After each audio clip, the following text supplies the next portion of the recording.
Hello students, बहुत दिनों के बाद आज हम लोग क्लास में आए हैं। ठीक है, तो मैं आज आपको पढ़ाऊंगा डिफेक्ट के बारे में, इम्परफेक्शंस इन सॉलिड। ये बड़ा ही इंपॉर्टेंट एक टॉपिक है।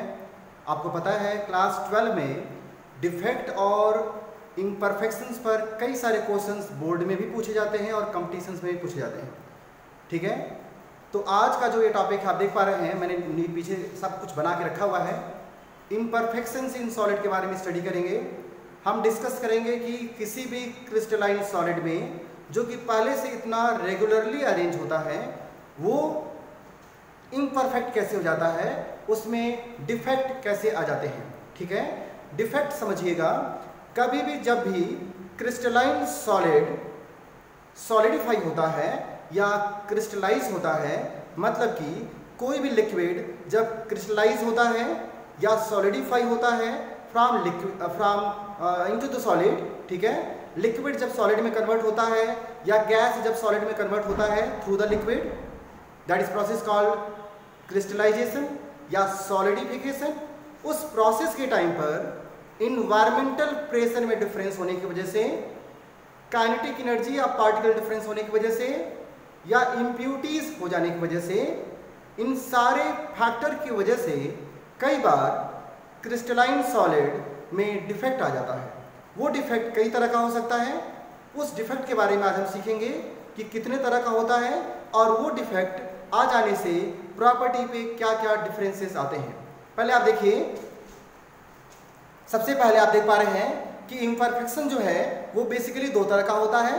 पहला आप देख पा रहे हैं लाइन डिफेक्ट है, दूसरा पॉइंट डिफेक्ट है। लाइन डिफेक्ट का मतलब कि किसी क्रिस्टलाइन सॉलिड में जो पार्टिकल्स हैं उसका पूरा लाइन या पूरा का पूरा जो रो है वो डिफेक्टेड है। ठीक है, दूसरा पॉइंट डिफेक्ट है जिसमें एटम या कंस्टिट्यूएंट पार्टिकल के अराउंड पॉइंट पर डिफेक्ट होता है, लैटिस पॉइंट पर डिफेक्ट आता है। ठीक है, हम उसको बोलते हैं पॉइंट डिफेक्ट। ठीक है, लाइन डिफेक्ट जैसे कि आपने देखा, डिफेक्ट इन इंटायर रो, ये आपके सिलेबस में नहीं है। आपको पॉइंट डिफेक्ट के बारे में बेसिकली पढ़ना है कि ये क्या होता है। ठीक है, ये तीन तरीके का होता है, दो मैंने लिख करके दिखाया है। तीसरा होता है, तीसरा जान लीजिए, इम्प्यूरिटीज डिफेक्ट। ठीक है,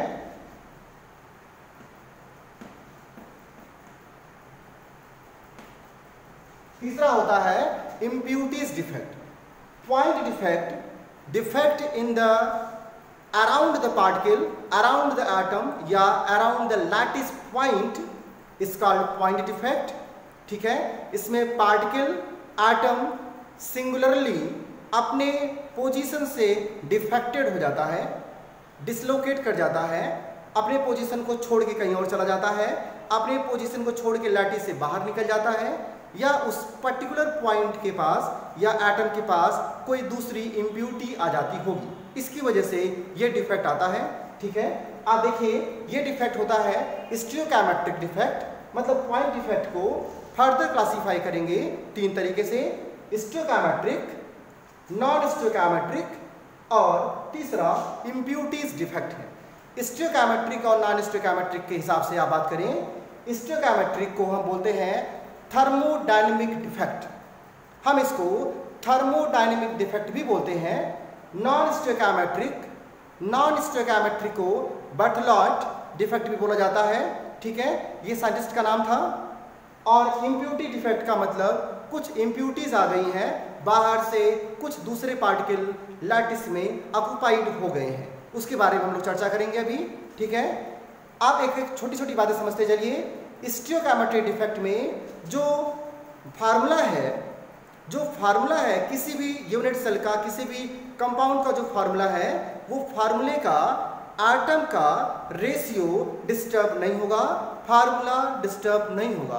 स्टीरियोकेमेट्रिक में जो भी कंस्टिट्यूएंट पार्टिकल्स हैं in the lattice site, in the unit cell, उनका रेशियो या उनका फार्मूला डिस्टर्ब नहीं होगा। जबकि नॉन स्टीरियोकेमेट्रिक में फार्मूला या ratio of the constituent particles disturb हो जाता है। ठीक है, तो बेसिक डिफरेंस क्या हुआ? स्टीरियोकेमेट्रिक में एटम का रेशियो या पार्टिकल का ratio in their formula disturb नहीं होगा, जबकि नॉन स्टोइकोमेट्रिक में द रेशियो कैन डिस्टर्ब, ठीक है। इम्प्यूरिटी में बाहर से कुछ पार्टिकल डोप होंगे और इम्प्यूरिटी आ जाती है, ठीक है। फर्दर क्लासीफाई करेंगे आप तो देखेंगे कि जो स्टोइकोमेट्रिक डिफेक्ट है वो बेसिकली दो तरह का होता है। पहला वैकेंसी डिफेक्ट, दूसरा इंटरस्टिशियल डिफेक्ट। इसी को डिसलोकेशन डिफेक्ट भी कहा जाता है। वैकेंसी डिफेक्ट का मतलब जैसे कि नाम से पता चल रहा है कि वहाँ पे जो यूनिट सेल है, जो अरेंजमेंट है, वहाँ पे वैकेंसी क्रिएट हो जाएगी। आप देख लीजिए रेगुलरली अरेंज मैनर जो अरेंज हो रहा है, जो पार्टिकल्स अरेंज हो रहे हैं उसमें यहाँ पर इस पोजीशन पर वैकेंसी क्रिएट हो गई है और इस पोजीशन पर भी वैकेंसी क्रिएट हो गई है। मतलब जब भी वैकेंसी क्रिएट होगी तो एक रेशियो में पार्टिकल्स यूनिट सेल को छोड़ेंगे जिससे कि उनका फार्मूला डिस्टर्ब ना होने पाए, ठीक है। इस बात को ध्यान रखेंगे। वैकेंसी डिफेक्ट में ratio of particles in their formula disturb नहीं होना चाहिए। ऐसे में पार्टिकल जो है इस तरीके से लीव करते हैं जिससे कि फार्मूला में डिस्टर्बेंस नहीं आता है। जबकि इंटरस्टिशियल या डिसलोकेशन डिफेक्ट जो है, इसमें जो पार्टिकल है, जो कंस्टिट्यूएंट पार्टिकल है, वो अपने पोजीशन से, आप देख पा रहे होंगे, अपने पोजीशन से वो क्या करता है, वो लीव करके अपने पोजीशन से डिसलोकेट करके दूसरे किसी इंटरस्टिशियल साइट, मतलब कि कंस्टिट्यूएंट पार्टिकल के बीच में जो जगह छूटी होती है उसको ऑक्युपाई कर लेता है, ठीक है। इंटरस्टिशियल साइट का मतलब होता है कि कंस्टिट्यूएंट पार्टिकल के बीच में जो गैप है, जो वाइड है, उसमें अगर पार्टिकल अपने पोजीशन से शिफ्ट होके ऑक्युपाई करता है तो हम उसको बोलते हैं डिसलोकेशन या इंटरस्टिशियल डिफेक्ट। ये दोनों ही डिफेक्ट जो है ये स्टोइकोमेट्रिक हैं, इससे फार्मूला डिस्टर्ब नहीं होने पाता है। इंपॉर्टेंट बात क्या है? इंपॉर्टेंट बात यह है कि कोऑर्डिनेशन नंबर, कंस्टिट्यूएंट पार्टिकल का कोऑर्डिनेशन नंबर जो है अगर ज़्यादा होता है, हायर कोऑर्डिनेशन नंबर वाले पार्टिकल्स वैकेंसी डिफेक्ट शो करते हैं, क्योंकि उसमें अपोजिट पार्टिकल अगर कैटायन और एनायन है तो एक साथ लैटिस साइट को लीव कर जाता है। जबकि अगर कोऑर्डिनेशन नंबर स्मॉलर है, ऐसे में इंटरस्टिशियल साइट या डिसलोकेशन डिफेक्ट आता है, जिसमें जो एक कंस्टिट्यूएंट पार्टिकल है, जो स्मॉलर कंस्टिट्यूएंट पार्टिकल है, वो अपने पोजीशन के जगह से हट करके बगल में किसी दूसरे इंटरस्टिशियल पोजीशन या वाइड या गैप को ऑक्युपाई करता है और ऐसे में वहाँ पर वैकेंसी क्रिएट हो जाती है। जो उसका एक्चुअल पोजीशन है वहाँ पे वैकेंसी क्रिएट होती है और दूसरे पोजीशन को वो ऑक्युपाई कर लेता है, ठीक है। ये कहलाता है वैकेंसी डिफेक्ट या इंटरस्टिशियल डिफेक्ट, ठीक है। स्टोइकोमेट्रिक का दो क्लासिफिकेशन। थोड़ा और आगे बढ़ेंगे। डायग्रामेटिकली एक्सप्लेन करना और समझना बड़ा जरूरी है, क्योंकि बोर्ड और कॉम्पिटिशन्स दोनों में ही हमेशा ही डायग्रामेटिक क्वेश्चंस इस पे बनाए जाते हैं। कुछ न्यूमेरिकल होता है जो हम लोग आगे चल के अगले लेक्चर में डिस्कस करेंगे, ठीक है। आप इसको एक बार और देखिए। अगर वैकेंसी डिफेक्ट आयनिक सॉलिड में होता है, तो हम उसको स्कॉटकी डिफेक्ट के नाम से जानते हैं। Schottky defect is a type of vacancy defect in ionic solid only. आप देख पा रहे हैं यहाँ पे प्लस माइनस करके अरेंजमेंट है, जिसमें से जहाँ पे प्लस है, थोड़ा सा आप ध्यान रखेंगे, जहाँ पे प्लस है, ठीक है, और जहाँ पर माइनस है, ठीक, देख पा रहे होंगे, यहाँ पे क्या आएगा, माइनस के बाद यहाँ प्लस आएगा, ठीक है। तो जो पॉजिटिव पार्टिकल है, कैटायन है, वो भी अपना लैटिस साइड छोड़ दिया है और यहाँ पे निगेटिव आएगा, निगेटिव भी अपना लैटिस साइड छोड़ दिया है। मतलब कि प्लस और माइनस इक्वल रेशियो में लैटिस साइड को छोड़ के बाहर निकल जाते हैं और वहाँ पर वैकेंसी क्रिएट हो जाती है, ठीक है। जो एल्कलीज होते हैं, एल्कली हैलाइड्स, बेसिकली इस तरह का डिफेक्ट शो करते हैं।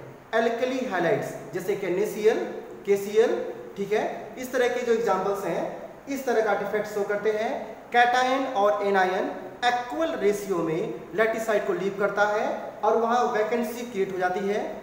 वैकेंसी क्रिएट होगी तो जो बगल वाला पार्टिकल है वो अपने आप उस पर्टिकुलर वैकेंसी को ऑक्यूपाई करने की कोशिश करेगा, ऐसे में चार्ज का फ्लो मेंटेन हो जाता है, चार्ज फ्लो होने लगते हैं। चार्ज के फ्लो होने से यहाँ पर कंडक्टिविटी आ जाती है। मैं रिपीट करूँ, कंडक्टिविटी यहाँ पे आती है due to the vacancy, due to the holes generated in the lattice site. ठीक है, स्कॉटकी इफेक्ट, डेंसिटी डिक्रीज करेगा, कंस्टिट्यूएंट पार्टिकल कम हो रहे हैं, ऐसे में डेंसिटी डिक्रीज कर जाएगा, पैकिंग फ्रैक्शन डिक्रीज कर जाएगा, कंडक्टिविटी बढ़ेगा क्योंकि होल की वजह से जो बगल के चार्ज हैं वो वहाँ फ्लो करेंगे, फ्लो ऑफ चार्ज की वजह से कंडक्टिविटी बढ़ेगी। डाई इलेक्ट्रिक कांस्टेंट भी बढ़ता है क्योंकि वही चार्ज जो फ्लो करता है वो डाई इलेक्ट्रिक कांस्टेंट के लिए रिस्पॉन्सिबल हो जाता है। तो हम लोगों ने क्या सीखा? हमने सीखा vacancy defect in ionic solid is called Schottky defect. Equal number of cations and ion leave their position, leave their lattice site to form a vacancy, which is responsible for decrease in density, responsible for high conductivity, responsible for high dielectric constant, and also responsible for low in packing efficiency. ठीक है, ये जो solid होते हैं ये less stabilise करते हैं because of the vacancy, जो कि सॉलिड के कोलैप्स होने के लिए रिस्पॉन्सिबल होता है। ठीक है, स्कॉटकी डिफेक्ट के बारे में हम लोग बात कर रहे थे। दूसरा क्या है? इंटरस्टियल या dislocation defect in ionic solid called Frenkel defect. Frenkel का मतलब होता है dislocation defect in ionic solid. लो कोऑर्डिनेशन नंबर वाले जो आयनिक सॉलिड होते हैं जिसमें कैटायन की साइज एनायन की साइज से छोटी होती है, the smaller cations may occupy the interstitial position, the gap are wide among the particles। आप देख सकते हैं कि जो पॉजिटिव पार्टिकल है, जो कैटायन है, अपना लैटिस साइट लीव करके बगल के पोजीशन को ऑक्यूपाई कर लिया है। ऐसे में यहाँ वैकेंसी क्रिएट हो गई है। चूंकि कैटायन यूनिट सेल को छोड़ता नहीं है तो डेंसिटी डिस्टर्ब नहीं होती, लेकिन उस पॉजिटिव पार्टिकल के उस कैटायन के फ्लो होने की वजह से, डिसलोकेट होने की वजह से कंडक्टिविटी आ जाती है। तो कंडक्टिविटी आ जाती है, डेंसिटी पे कोई डिफरेंस नहीं आता। लो कोऑर्डिनेशन नंबर वाले जो पार्टिकल्स हैं वो इसको शो करते हैं। कैटायन की साइज स्मॉल होनी चाहिए। जनरली डी ब्लैक वाले जो मेटल हैं उनके हाइलाइट्स ये डिफेक्ट शो करते हैं, जैसे कि AgCl, AgBr। ठीक है, सिल्वर का ब्रोमाइड एक्सेप्शनली, सुनिए ध्यान से, AgBr एक्सेप्शनली स्कॉटकी और फ्रेंकेल दोनों डिफेक्ट शो कर लेता है। तो कई बार ये बोर्ड में पूछा जाता है AgBr एक्सेप्शनली स्कॉटकी और फ्रेंकेल दोनों डिफेक्ट शो करता है। ठीक है, क्योंकि उसका कैटायन का साइज भी छोटा होता है और कोऑर्डिनेशन नंबर भी उसकी ज़्यादा होती है। ठीक है, ये रीजन होता है। अब आप थोड़ा वापस आते हैं। स्टोकैमेट्रिक डिफेक्ट के बाद, जो कि हम लोगों ने उधर देख लिया, हम आज बात करेंगे नॉन स्टोकैमेट्रिक डिफेक्ट के बारे में। नॉन स्टोकैमेट्रिक डिफेक्ट में जो चार्ज है, जो रेशियो है पार्टिकल का फार्मूले के अंदर, वो डिस्टर्ब हो जाता है। नॉन स्टोकैमेट्रिक डिफेक्ट ये होता है दो तरह का, मैंने एक ही यहाँ लिखा हुआ है। दो तरह का होता है, एक मेटल एक्सेस डिफेक्ट होता है, दूसरा मेटल डिफिशिएंसी डिफेक्ट होता है। बड़ा इंपॉर्टेंट है, सुनिए ध्यान से। नॉन स्टोकैमेट्रिक का मतलब कोई एक पार्टिकल जो फार्मूले के अंदर है, चाहे कैटायन चाहे एनायन, वो कम या ज़्यादा हो जाएगा, जिससे दूसरा और उसके बीच का जो रेशियो है वो डिस्टर्ब हो जाएगा। कैसे मतलब हुआ इसका? क्या समझ में आपको आया? आपको समझना ये चाहिए कि अगर ये नॉन स्टोकैमेट्रिक है तो कोई एक पार्टिकल, चाहे कैटायन चाहे एनायन, डिस्टर्ब होगा अपने पोजीशन से, जिससे कि रेशियो उनका डिस्टर्ब हो जाएगा। मेटल एक्सेस का मतलब कि कैटायन का रेशियो ज़्यादा है एनायन के रेशियो से। ठीक है, अब उसके दो तरीके हो सकते हैं। कैटायन या मेटल का ज़्यादा होना दो तरीके से हो सकता है। पहला, या तो एनायन अपना लैटिस साइट छोड़ करके बाहर चला जाए, उससे यूनिट सेल के अंदर मेटल ज़्यादा हो जाएगा क्योंकि एनायन ने अपना पोजीशन, अपना लैटिस साइट छोड़ दिया है। दूसरा तरीका हो सकता है कि बाहर से कोई कैटायन इंटरस्टियल पोजीशन को ऑक्यूपाई कर लेता हो। थोड़ा ध्यान से देखिएगा, डायग्राम के हिसाब से देखा जाए तो स्कॉटकी डायग्राम के हिसाब से देखिए स्कॉटकी में कैटायन एनायन दोनों अपना पोजीशन छोड़ के बाहर चले जाते हैं। डायग्राम देखिए थोड़ा पीछे, और वहां पे वैकेंसी क्रिएट होती है। उसी वैकेंसी के टर्म में, कॉन्सेप्ट में, यहां पर metal excess due to anionic vacancy, सुन रहे हैं आप, metal excess due to anionic vacancy, जो पहला डायग्राम है। ये दूसरा डायग्राम है, metal excess due to anionic vacancy. कई बार मेटल के जो हैलाइड्स हैं, अगर उनको मेटल्स के वेपर के प्रेजेंस में हीट करें, सुन रहे हैं, मेटल के हैलाइड्स मेटल के वेपर के प्रेजेंस में अगर हीट करें तो मेटल का जो वेपर है वो कैटायन के साथ रिएक्शन कर लेता है, जिससे कैटायन अपना ओरिजिनल पोजीशन छोड़ देता है और उस ओरिजिनल पोजीशन पे मेटल के द्वारा निकाला हुआ इलेक्ट्रॉन ऑक्युपाई हो जाता है। जैसे कि अगर NaCl सोडियम वेपर के प्रेजेंस में हीट किया जाए तो, ठीक है, ऐसे में NaCl जब सोडियम वेपर के प्रेजेंस में हीट होगा तो सोडियम एक इलेक्ट्रॉन लॉस करेगा और बनाएगा सोडियम प्लस। ये सोडियम जो प्लस है वो किसी भी क्लोराइड आयन से रिएक्शन कर लेगा, वो क्लोराइड आयन अपना ओरिजिनल पोजीशन छोड़ देगा, वहां पे वैकेंसी क्रिएट हो जाएगी और उस वैकेंसी में उस पोजीशन पर मेटल के द्वारा निकला हुआ इलेक्ट्रॉन ऑक्युपाई करेगा, जिसको बोलेंगे हम लोग एफ सेंटर, जिसको बोलेंगे हम लोग एफ सेंटर। ठीक है, एफ सेंटर का मतलब होता है फार बेजेंटर सेंटर।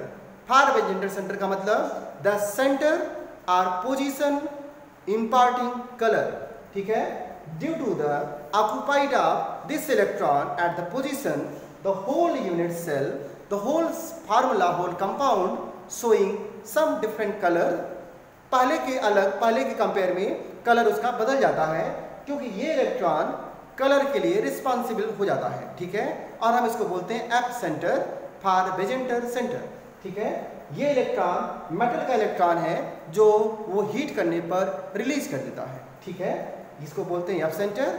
और यहाँ पर चूंकि एनायन बाहर चला गया, लैटिस साइड को छोड़ दिया, तो एनायन का रेशियो कम हो गया, मेटल डिस्टर्ब नहीं है तो कैटायन का रेशियो ज़्यादा हो गया। हम इसे बोलते हैं metal excess defect due to anionic vacancy.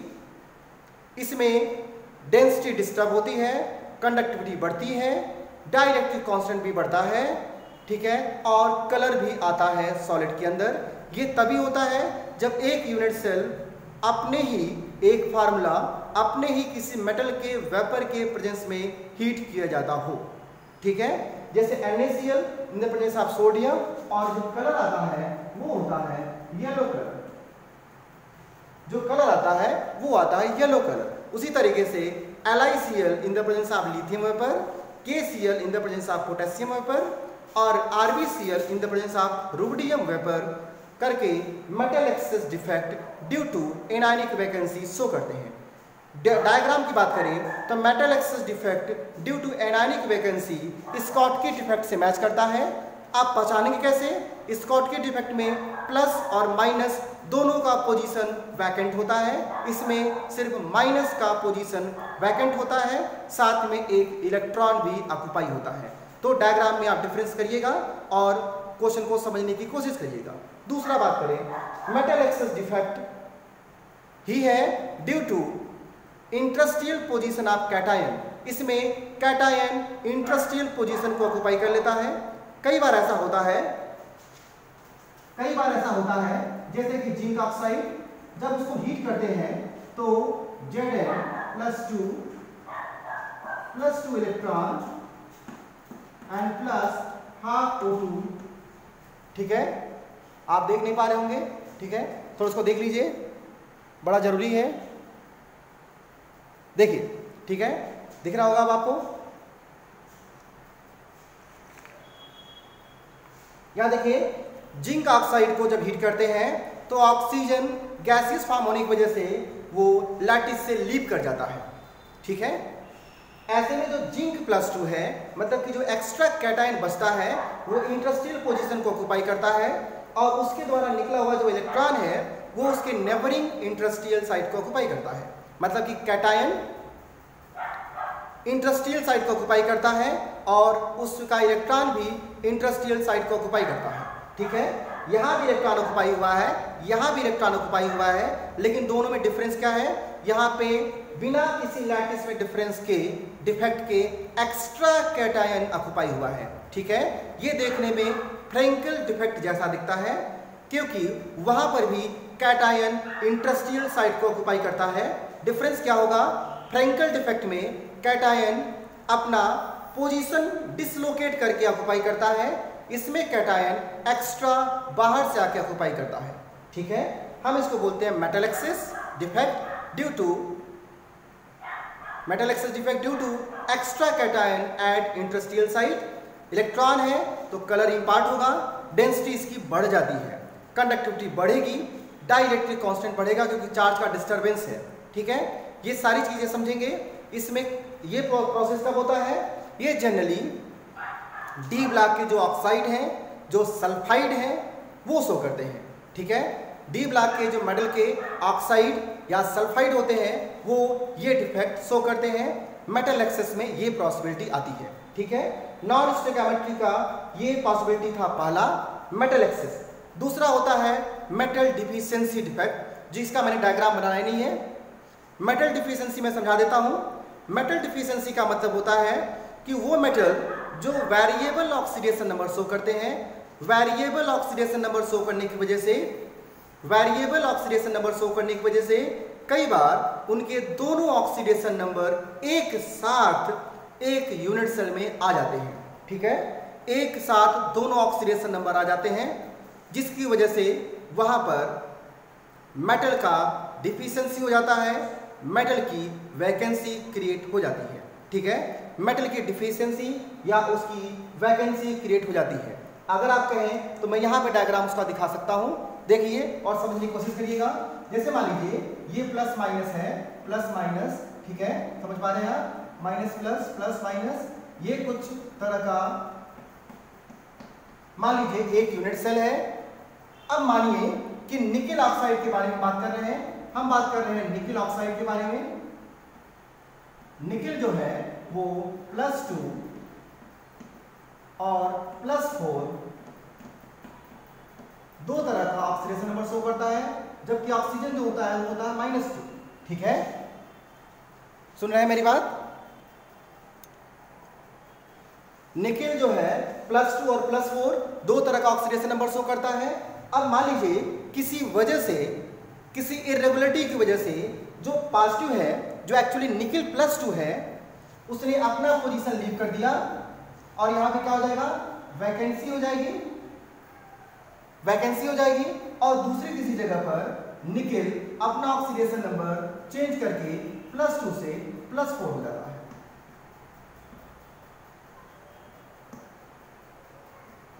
तो ध्यान से समझिएगा, तब समझ में आपको आएगा। सारे जगह पर जो चार्ज का रेशियो है वो +2 -2 है, +2 -2, सब जगह निकेल ऑक्साइड है, +2 -2 +2 -2, ठीक है। लेकिन किसी एक जगह due to some irregularity nickel +4 show करता है। अगर +4 शो करेगा तो दो चार्ज एक्स्ट्रा हो जाएगा, दो चार्ज एक्स्ट्रा होगा। उस दो चार्ज को बैलेंस करने के लिए, ठीक है, किसी एक जगह से निकेल +2 अपना पोजीशन लीव कर देगा। अगर निकेल +2 लीव करेगा, अगर निकेल +2 यहां से पोजीशन अपना लीव कर देगा तो चार्ज बराबर हो जाएंगे क्योंकि यहां +4 हो चुका है, लेकिन कैटायन कम हो जाएगा। कैटायन क्या होगा, कम होगा। This is called metal deficiency defect. Metal deficiency defect due to variation in oxidation number. ये शो करेगा जैसे निकेल ऑक्साइड, जैसे कि आयरन का ऑक्साइड, जैसे कि आयरन का सल्फाइड, ठीक है। ये जो है वेरिएबल ऑक्सीडेशन नंबर शो करते हैं, इसलिए इनके ऑक्साइड या सल्फाइड अपना मेटल पोजीशन लीव करके, वैकेंसी क्रिएट करके, ऑक्सीडेशन नंबर वेरी करा करके डिफेक्ट शो करने लगते हैं। ये जो डिफेक्ट आप देखते हैं, ये डिफेक्ट इज ड्यू टू, क्या मैंने बोला, is due to the variation in oxidation state, ठीक है। मेटल डिफिशिएंसी, ये भी डायग्राम देखने पर वैकेंसी डिफेक्ट जैसा ही दिखता है, वैकेंसी डिफेक्ट जैसा, क्योंकि यहां पर क्या हो रहा है, एक वैकेंट प्लेस है। डायग्राम मैच करवाएंगे तो ये भी वैकेंसी के जैसा दिखता है, बट इलेक्ट्रॉन ऑक्युपाइड है, डिफरेंस आ गया। ये भी वैकेंसी जैसा दिखता है स्कॉट की, लेकिन यहाँ पे प्लस माइनस एक साथ वैकेंट होते हैं, यहाँ पे सिर्फ कौन वैकेंट होता है, प्लस वैकेंट होता है। तो इस तरीके से आप डायग्राम में डिफरेंस करना सीखिए, ठीक है। सारे डायग्राम को एक साथ बनाइए और उसमें डिफरेंस करिए कि हम कैसे समझ पाएंगे हम कैसे समझ पाएंगे कि कहाँ पे प्लस है, कहाँ माइनस है, ये सारी बातें, ठीक है। दूसरी जो इंपॉर्टेंट बात है वो ये है कि ये भी नॉन स्टोइकोमेट्रिक है, क्योंकि कैटायन का रेशियो यहाँ पे कम हो गया है एनायन के कंपेरेटिवली, ठीक है। इम्प्योरिटी डिफेक्ट में बाहर से कुछ कैटायंस या एनायन डोप होते हैं। तो इम्प्योरिटी डिफेक्ट और इसमें कुछ न्यूमेरिकल या एप्लीकेशन का लीजिए हम लोग नेक्स्ट लेक्चर में सीखेंगे। इतना पहले आज आप सीखेंगे। एक स्क्रीन एक बार पूरा देख लीजिए आप लोग, और चाहे तो उसका स्क्रीनशॉट भी ले सकते हैं, ठीक है। देख लिया, ओके, ठीक है। नेक्स्ट लेक्चर में हम इस पे न्यूमेरिकल और इम्प्योरिटी डिफेक्ट का जो टॉपिक है वो सीखेंगे। Okay, thank you.